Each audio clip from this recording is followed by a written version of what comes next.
All right, so this is from the previous videos where we took care of the leak that was right up inside there, where we used silver brazing to take care of that one leak. And we have never worked on one of these Toshiba carrier units, absolutely the first time. But we did one thing different than the majority of all the other guys do. We read the manual. Actually, my son read the manual. I made my son read everything.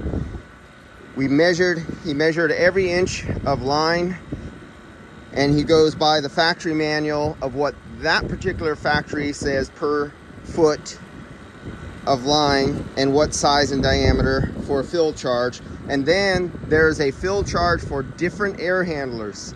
And what they had listed two types, one and then one was others. And there's actually a fill quantity for air handlers, the coil being added. And so that was added into the adder equation to come up with the fill. So we need 27 pounds in here, I think a few ounces, or 27 even. We've been really busy. Several people had emergencies, and I've had to go out to people's units that failed. And so this has been on the vacuum pump for 5 days now.